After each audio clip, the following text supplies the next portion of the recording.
The ping from my phone startles me awake at 3:47 a.m. An automated notification from Harper's GoPro cloud account. Strange. My daughter left with my sister Carla 2 days ago for what they called a nature filming weekend in the Florida Keys. I squint at the screen, fumbling for my glasses. When the video loads, my heart stops. Harper's face fills the frame, sunburned and desperate. Her lips are cracked, her voice a dry whisper.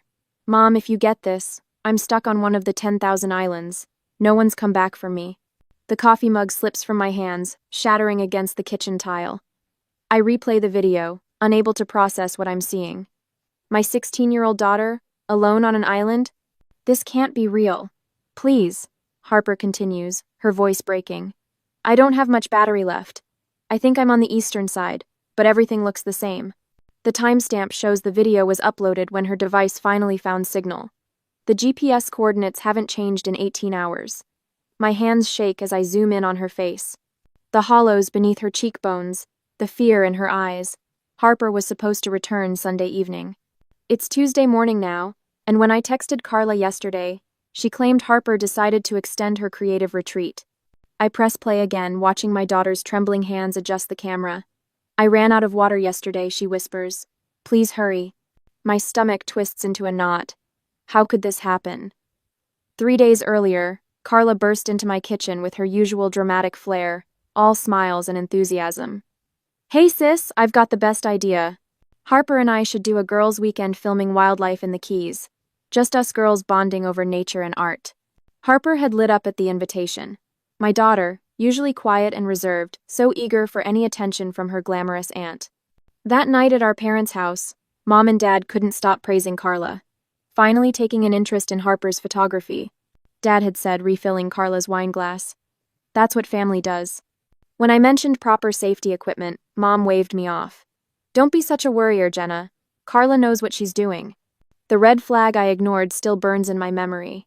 Carla insisting Harper leave her backup camera and satellite phone at home. "The whole point is to disconnect from technology and connect with nature," she'd said, shooting me a look when I started to object.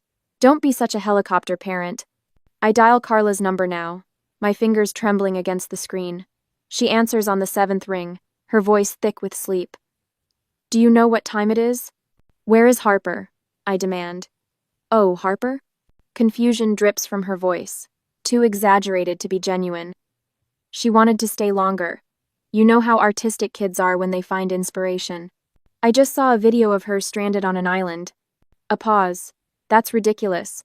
Maybe she's just processing Grandma Eleanor's big announcement. Kids need space to handle adult decisions." "She's alone on an island with no water," I say, my voice rising. "She made an SOS video, Carla." "You're overreacting as usual," she sighs. "I'm sure." "I'm calling the Coast Guard." My voice stops trembling, steadying with each word. Carla's casual tone hardens instantly. "Don't you dare make a scene over nothing." I hang up and immediately call my parents. Mom answers, her voice slurred with sleep. "Jenna? What's wrong?" I explain quickly, each word precise and urgent. Their response feels like a physical blow. "You're overreacting," Dad says firmly. "Carla wouldn't hurt a fly. Harper's probably just being dramatic, you know how teenagers are." "My daughter is stranded without water in 95-degree heat," I say, my voice breaking. "She could die out there." "Oh, please," Mom scoffs. "Carla said Harper wanted extra time for her photography project. Stop turning everything into a crisis." As they continue defending Carla, something shatters inside me. The truth stands stark and undeniable. They will always choose my sister over my daughter's safety, over truth itself. I hang up and dial 911. For the first time in my life, I stop caring what my family thinks of me. Harper's life depends on it. Harper's GPS sharing app. I forgot we'd set it up last Christmas. My fingers tremble as I type in her account details, praying the signal hasn't died. The loading circle spins for 7 agonizing seconds before a map fills my screen. The coordinates place her on a remote mangrove island 12 miles from the nearest marina. "No, no, no," I whisper, tapping the metadata viewer. The truth hits like a physical blow. Harper's camera traveled to the island yesterday morning at 9:43 a.m., but her backup GPS beacon, the one I insisted she pack despite Carla's objections, shows a different story. It remained in Carla's boat, moving back to the mainland by 10:17 a.m. My stomach lurches. I barely make it to the bathroom before violent nausea overtakes me. This wasn't negligence or forgetfulness. Carla deliberately left my daughter on that island. I splash cold water on my face and check the timestamp again. Harper has been alone for over 48 hours in extreme heat. The water bottles in her backpack wouldn't last beyond yesterday morning. 20 minutes later, I'm pounding on the door of Pelican Point Marina. Miguel appears, sleep-rumpled, but instantly alert when he sees my face. Jenna? What's wrong? Carla abandoned Harper on an island. I need your boat. Now. Miguel doesn't waste time with questions. He unlocks his office and spreads nautical charts across his desk. I sink into a chair, clutching my phone, refreshing Harper's video over and over as if it might change. These coordinates, Miguel says, circling an area with his pen. That's deep in the 10,000 islands. Tricky navigation, lots of shallow water. My phone buzzes with a Coast Guard response to my earlier call. No reported distress signals from that sector. Please confirm emergency status. They think it's a false alarm, I say, voice cracking. Miguel looks up from his charts. Wait, how did Carla even get out there? She doesn't have a boat. He makes a quick call to Harbor Master Control. His expression darkens as he listens. She rented from Sawgrass Marina, paid cash, refused the GPS tracker. Said it was for privacy during wildlife photography. He hangs up. Jenna, this doesn't look accidental. The Coast Guard already called when you first contacted them. They listed it as potential teenage drama, low priority. He checks his weather app. Temperature hits 102 degrees today. Heat dome moving in. The room spins around me. How long can she survive out there? Miguel doesn't sugarcoat it. Without water? In this heat? Maybe 24 hours before organ failure begins. And every hour we wait reduces rescue chances by 15%. I press my palms against my eyes, fighting tears. My own family is blocking me from saving my daughter. What do you mean? My parents think I'm overreacting. They're defending Carla instead of helping find Harper. Miguel studies the charts again. There's more to this. Why would Carla do something this extreme? Grandma Eleanor's inheritance announcement. I say, the pieces suddenly connecting. It was supposed to happen this weekend. Harper must have been in the way somehow. If Harper doesn't make it, Miguel doesn't finish the sentence. It's murder, I whisper. The word hangs between us. He traces a route through the labyrinth of islands. Without exact coordinates, we'd never find her. The 10,000 islands aren't just a name, there are literally hundreds of mangrove keys out there. They all look identical from the water. My phone pings with another notification. Another GPS update from Harper's camera. The battery icon shows 8% remaining. She's moving around the island, I say. Still alive, still fighting. Miguel grabs his laptop, typing rapidly. The GoPro has GPS tracking in the metadata.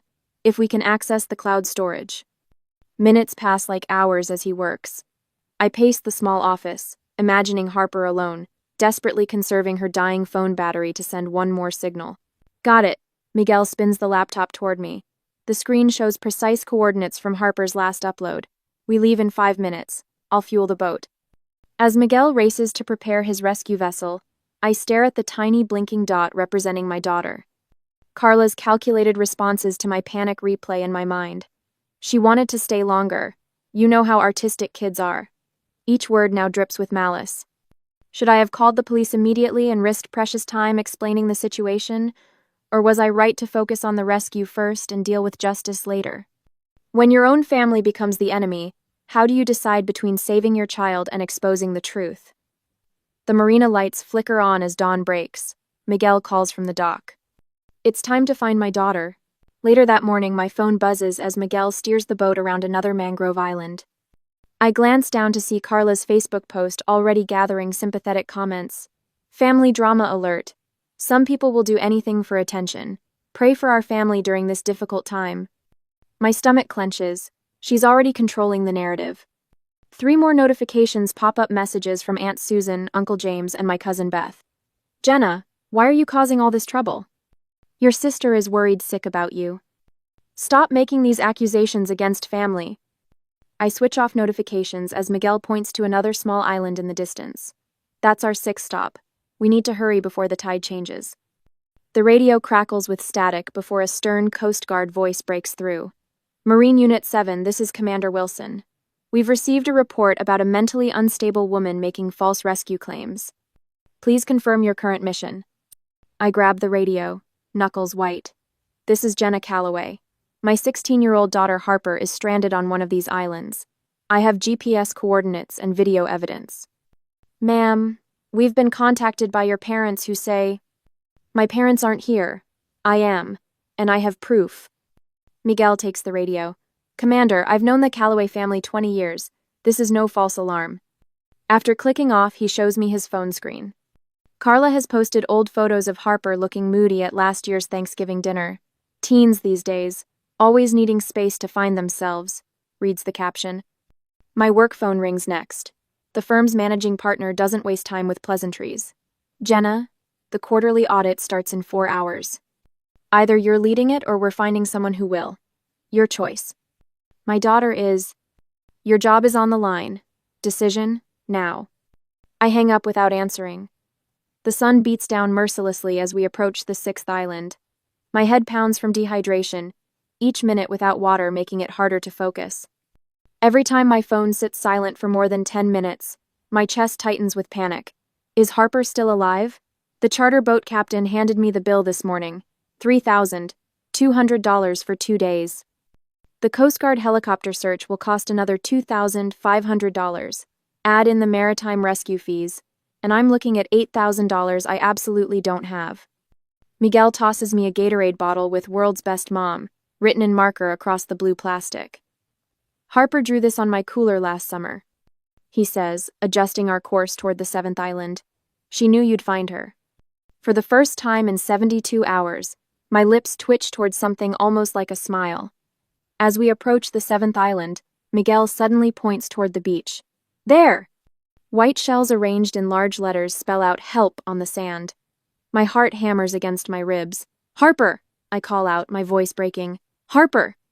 A moment passes. Then a weak voice responds from behind a cluster of mangroves. Mom? I'm over the side of the boat before Miguel fully stops, splashing through knee-deep water. I'm here, baby. I'm here. She staggers out from between the trees, sunburned and trembling. Her lips are cracked, her t-shirt stiff with salt. When she collapses into my arms, she weighs almost nothing. She took my water. Harper whispers against my shoulder. Said it was too heavy for the camera shots. I knew she wasn't coming back. Something transforms inside me. The fear that's gripped me for days crystallizes into protective fury.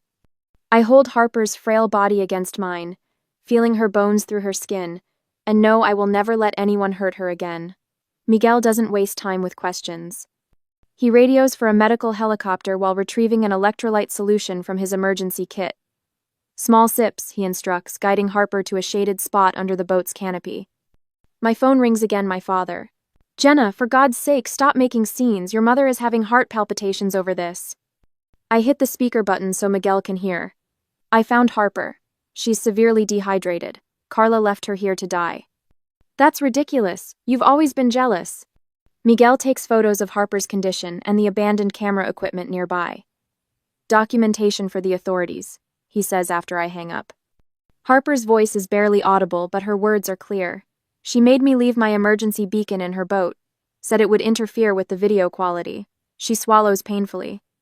I heard her say something about Grandma's money before she left. At the hospital, doctors immediately start IV fluids while a nurse documents Harper's severe dehydration and early signs of heat stroke.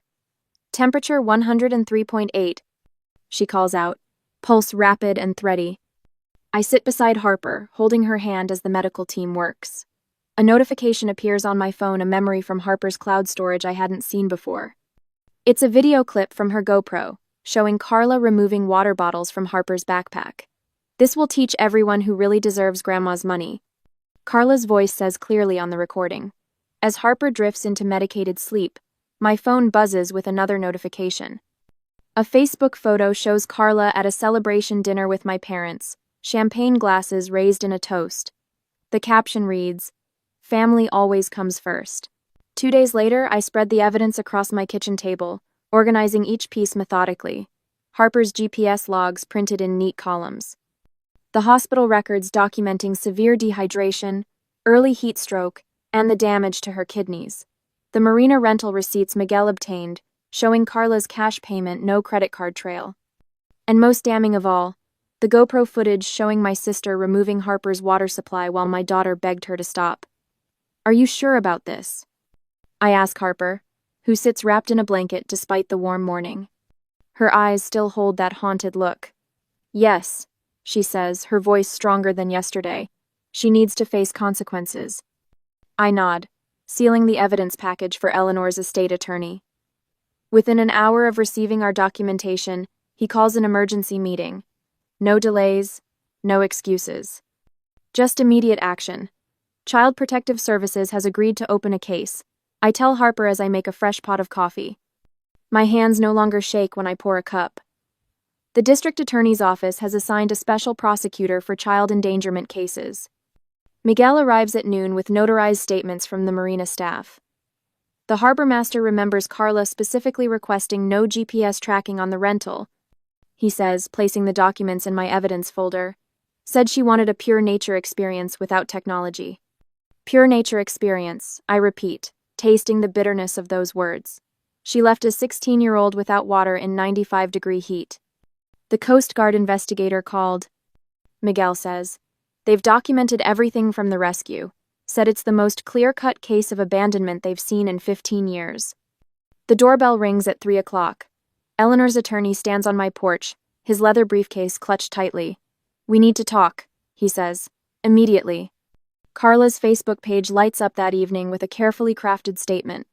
I read it aloud to Harper, deeply concerned about misleading narratives. Harper begged for creative solitude, and I respected her artistic journey. Any suggestion of abandonment is patently false. Families should resolve misunderstandings privately. Harper's laugh holds no humor.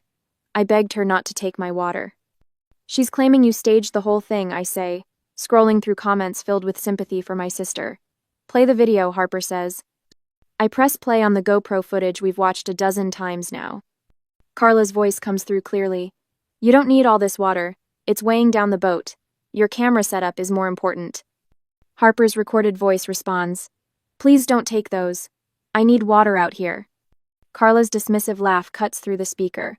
"Don't be so dramatic. This will teach everyone who really deserves Grandma's money."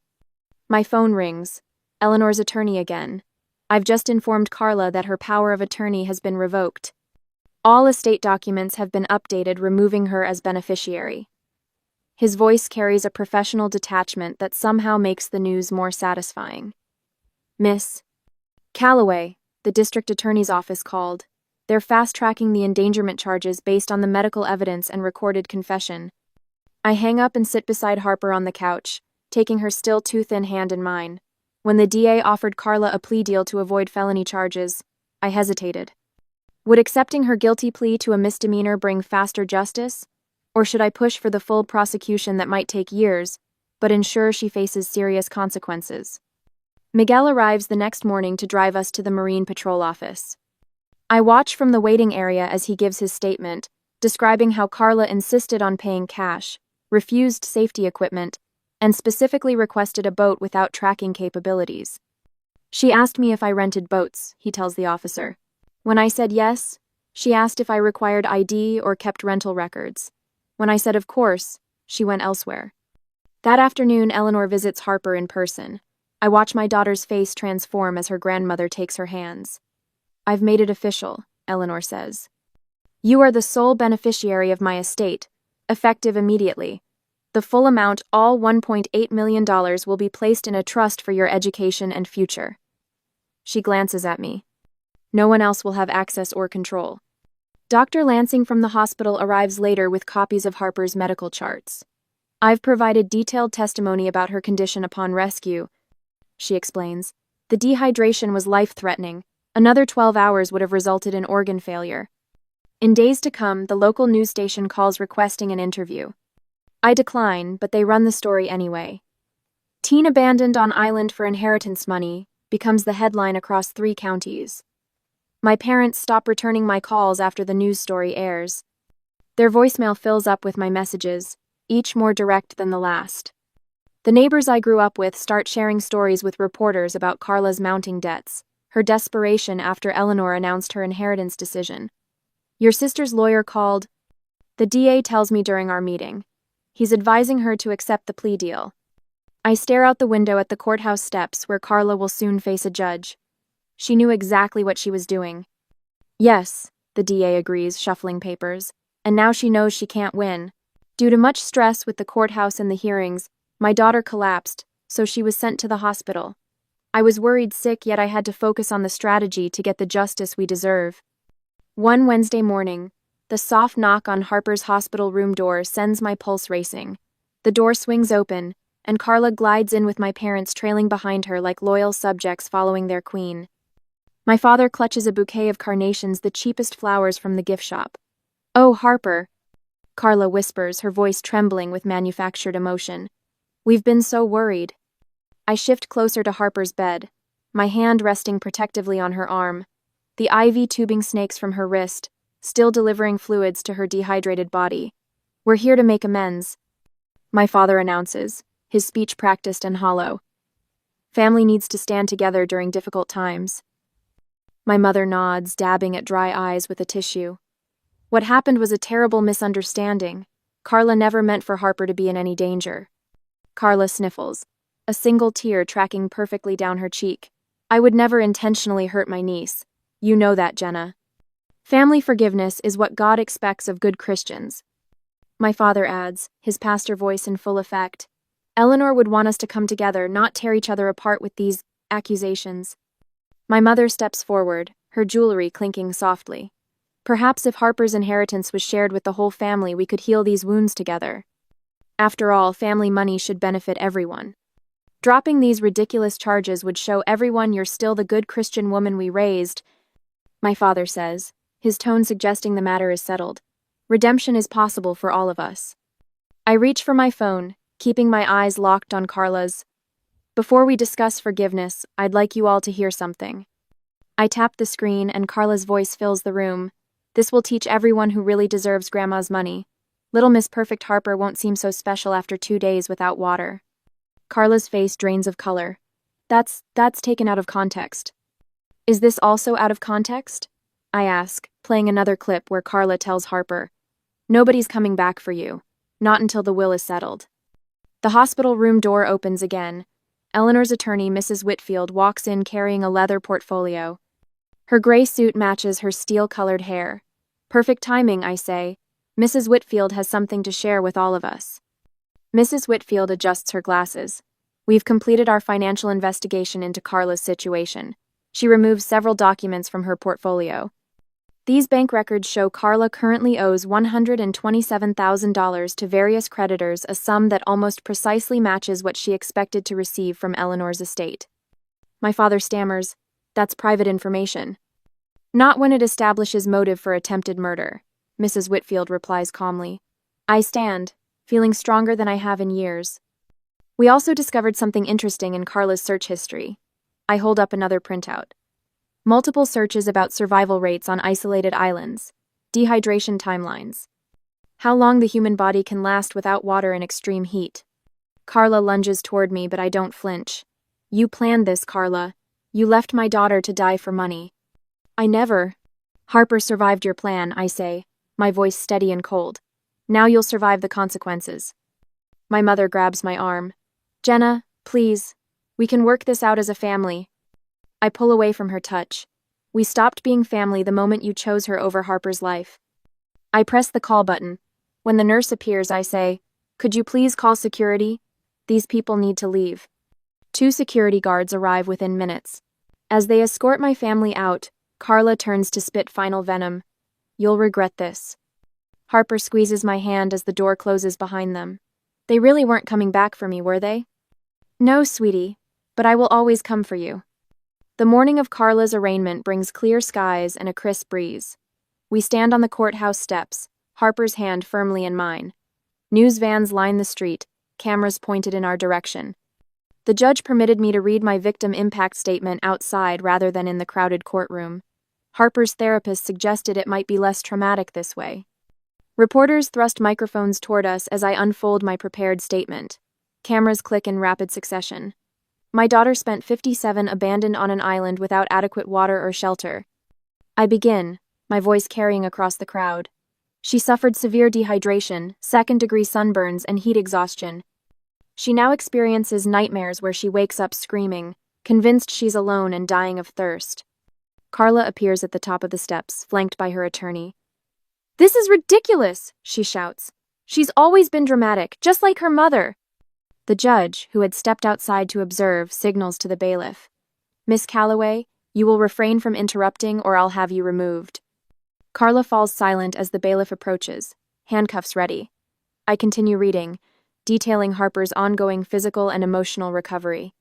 When I finish, a woman from Harper's school approaches us.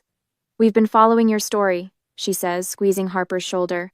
"The whole community is behind you." More people gather around us, offering support and encouragement. Through the crowd, I spot Eleanor making her way toward us, moving carefully with her cane. "Harper, my dear," Eleanor calls, her voice stronger than her frail body suggests. She hands Harper an envelope. "It's done. The inheritance is legally yours, in a protected trust until you're 25. I look across the street where my parents stand watching, their faces tight with disapproval. For the first time, their judgment holds no power over me. A reporter pushes through the crowd. "Miss Calloway, do you have any comment about your sister's plea?"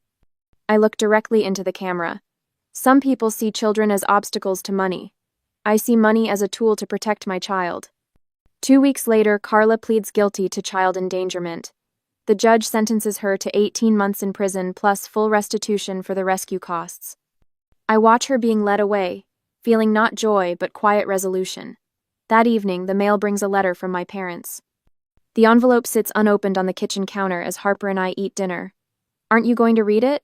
Harper asks, eyeing the letter. I push it aside. "It can wait." Harper sets down her fork. "Do you think we'll ever talk to Grandma and Grandpa again?" 6 months pass like a swift current after the courtroom victory. I stand at the back of the community center, watching Harper adjust the microphone stand. No longer the shy girl who hid behind her camera, my daughter now commands the attention of 20 teenagers gathered for her wilderness safety workshop. "Always bring 3 times the water you think you'll need," Harper tells them, her voice steady and clear. "Your life depends on it." The Florida Marine Safety Foundation banner hangs behind her, matching the framed certificate on our living room wall. For courage under extreme circumstances. When she demonstrates how to create an emergency signal using natural materials, I notice her hands no longer tremble. The island didn't break her, it forged something stronger. "Questions?" Harper points to a boy in the front row. "Yes, and don't be afraid to ask the tough ones. That's how we survive." The invitation arrives on a Tuesday, cream-colored envelope with Eleanor's distinctive handwriting. 94th birthday celebration. Last year, such an envelope would have triggered hours of anxiety about facing my family. Today, I simply mark the date on our calendar. "Are we really going?" Harper asks, peering over my shoulder. "As honored guests," I reply, surprising myself with the certainty in my voice. At the celebration, distant cousins whisper behind crystal punch glasses when we enter Eleanor's sunroom. Aunt Judith makes a beeline toward us, eyes darting between Harper and the buffet table where my parents stand rigidly by the shrimp cocktail. "Such drama this family has endured," she clucks, patting Harper's arm. Harper meets her gaze directly. "I'm glad my mom fought for me," she says, her words soft but unmistakable. Judith retreats to safer conversations. I watch my parents across the room, their forced smiles never quite reaching their eyes. The familiar pull to seek their approval has vanished, replaced by something sturdier, the knowledge that I protected what matters most. Instead of their validation, I focus on Harper's college fund, growing steadily each month. The evening sun casts golden light across Miguel's marina deck. Eleanor raises her glass of sparkling cider, her eyes crinkling at the corners. "To survival and truth," she says. "To survival and truth," we echo Miguel, Harper, Dr. Winters, and I. Eleanor reaches into her woven handbag, withdrawing a small wooden box. "This belonged to my grandmother," she tells Harper, opening it to reveal an antique brass compass. "It will always point you toward people who truly care."